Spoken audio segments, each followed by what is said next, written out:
and from the elementary school, the PBIS coordinator, Jeanne, Olivier. Welcome to the show.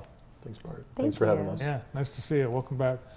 Jeff's on the rehab. You're on the rehab list. You're just off shoulder surgery. Correct. How'd that go? I wasn't, despite what a lot of people told me, it wasn't too bad. But I did start my first therapy today. So I'll know more tomorrow. They tell me like 24 hours, my body will react. So, but yeah, it was a long time coming. Wow. So I guess the idea is, after something like that, you either know it was a good idea or it wasn't. Yeah, I mean, I had been doing injections and all that for about 6-7 years. Wow. And the pain, I just got to the point where I'm like, I know I'm 42, and but I got to have it. So we'll see. And it's from all those years being banged up on the football field. Yeah, I mean, I try to tell these kids at school that they got to give their bodies break. Kids are playing 365 days a year, and your body at some point is going to break down. And this is a result of all those years of football, baseball, slow pitch softball, so. Yeah, takes a toll. I just want to be able to golf again, so that's my goal. What did you play, what football position did you? I was a quarterback, yeah. Yeah, so. The Flying Dutchman. Yep, Yes. that was a long, long time ago, yeah. And the Adrian Bulldogs. Yep. Nice. Yep. Well, great to have you guys with us today. We want to talk about the whole district, but first, Jeanne, PBIS coordinator. What does that stand for?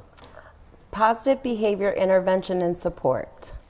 Okay. So I help. What does that mean?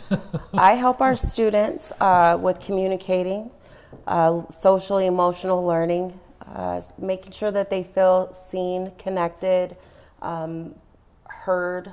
A lot of the kids at the school are just looking for those connections and someone to call them by name every day and greet them with a smile. They have a safe outlet at our community. I'm hearing from educators that it's been harder to get kids to get verbal about communication because of electronics. Are you guys finding that? Yeah, oh, absolutely. Yeah. Absolutely. And that's kind of what my role is, to help them learn better communicating skills, to address, it's okay. All your feelings that you're experiencing are completely normal, but there's a healthy, respectful way to express them. And so that's where I step in.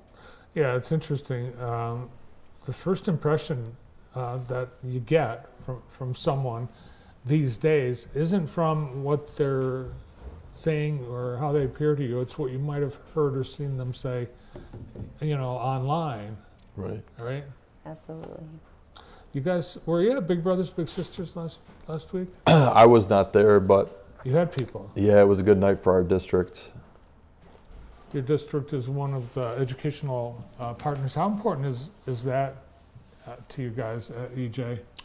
So I think it goes right back to what you just talked about with expressing and communication. And this is a great program that we've had for probably about 8 years, where our leadership class, they go up once a week to the elementary, and they partner up with a little in the elementary, and they get to know each other. They spend time together.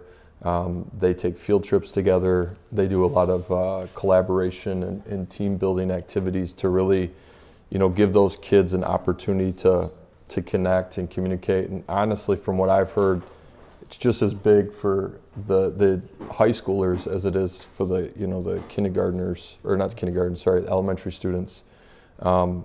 They learn a lot about themselves. So it's just a great program. Tony does a great job at Big Brothers Big Sisters. And being the district of the year is huge for East Jackson. Yeah, congratulations. It's awesome. Now, you're at the elementary school completely? Yes, sir. And you've been there how long? I've been with the school community for 15 years as a parent, but I've been an employee of East Jackson for the last 3 years. So you've been a parent, you've been a teacher? I've been a parent, yes. Yeah. Which is longer? Being a parent. I've been an East Jackson community parent for the last 15 years. We have 8 students, or 8 children, that have been through the East Jackson Community Schools. You have 8 children? Yes, sir. 6 daughters, 2 sons. Oh my gosh. Yes. Wow. What do you teach? Have you taught them as their mom too? Oh, absolutely. Learning, it starts at home.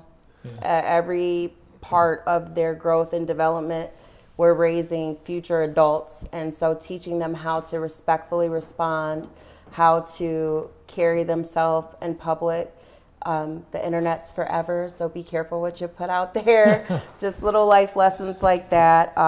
Making sure that they fall in love with learning. Cool. Give me an example of how you encourage someone to have positive behavior in a virtual situation when maybe this kid has never done that. Okay. A lot of it is I play a lot of games with the kids. I started over the summer as a family we were playing Uno, and you know how frustrating that is. You have one card left and then somebody hits you with a draw 4, and do I flip the table over or do I just draw my 4 cards?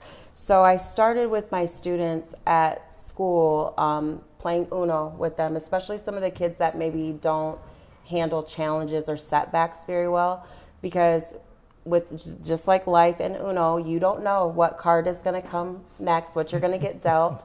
You might think that you're about to be out of the game and you're taking home the victory, and then somebody comes out of nowhere and takes your W.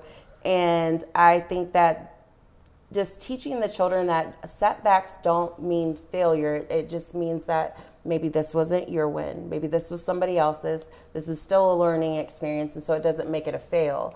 It just, how are we going to react? And so I modified Uno, and we created the Cool Bean Uno machine. So as the kids get setbacks playing Uno, I give them a colorful bean. At the end of the game, we sit there, and you earn the bean by how you react to that setback. So at the end of the game, we'll sit there and we'll be like, okay, who has the most beans? Which one of us had the most setbacks during this game, and who won? Because sometimes the person with the most setbacks may come out of nowhere and take the victory, or it could be the person with the least amount of setbacks. But I think giving the students an immediate acknowledgement of their keeping their cool, being a cool bean, not throwing your cards and walking away from the table. A lot of the kids don't know how to handle setbacks in life and respond to them appropriately. So it's made a huge difference. They enjoy it. They don't even realize that they're learning social emotional skills. That's a cool exercise. Yes. Well, let's look at some of the things that have been going on in the district. You brought a couple of photos along. MLK Day, you had an art project. Yeah, so one of the big things we did this year was to try to get a lot more active in the district with MLK Day. I mean, it's a very important holiday. He's a great man. I think people kind of go back into sleep mode on things that are going on and what he meant to our country and to human rights. So we had a contest, and it was art, poems, and this was one of the pieces of art that didn't win the contest, but this was the best poster that was made. And this was a student that, you know, you had to have the art and you had to talk about something that he did and then how it connects back to, you know, what we should do as a school and a community. So it's just an opportunity to give kids a voice, and then also connect back to what's relatable in life right now. So we actually had a lot of kids, a lot more than I expected, put into the contest, enter. So we had to adjust our winners and what we gave out. But it piggybacked into another assembly that we did in both buildings. And we had Rodney Page come in, and he's a very accomplished man. He's actually classically trained to do violin. I saw him at a conference this summer, and he just came in and talked about you know, the importance of treating people with respect, treating people the way you wanted to treat others. So we kind of talked about bullying. And then at the secondary level, he got a little bit more about how kids can kind of put their path in life together, and the importance of, you know, we talked about communication, and we talked about, you know, social media, and how we get distracted with all these things. And you know, his path through life is you just don't know what's going to happen, which then kind of comes back to your Uno game, that, you know, you got to have that next plan, and you got to pull your, you know, your pants up and you got to go, right? And so it was just a great conversation that needed to happen in our district for our kids, and it was just great. Nice. And he's going to be back because he nailed it out of the park. Oh, it was amazing. Yeah. And you got quite a few people that love East Jackson Elementary. We do. Well, it's Valentine's month. This would be a good month to love something, and your school would be a good thing to love. Absolutely. Yeah. I think last week they had a lock-in, and it was just one of those activities trying to get kids involved, and it directed back to the PTCO. So just another opportunity for kids to kind of build that, a relationship within the district to the staff. So just a great opportunity for our kids. Nice. We want to thank East Jackson Community Schools for providing JTV with the newest member of our JTV photo team. Brock Davidson joined us last week, and he'll be out and about taking photos for JTV and JTV.tv. A fine young man. It's a great family. Yep. Great family. Nice job getting him ready for the real world. Thanks for coming in today. Yeah, thanks, Thank Bart. you for having us. Thank you. From East Jackson Schools, from the elementary school PBS coordinator, Jeanne Olivier, and Superintendent Jeff Punches.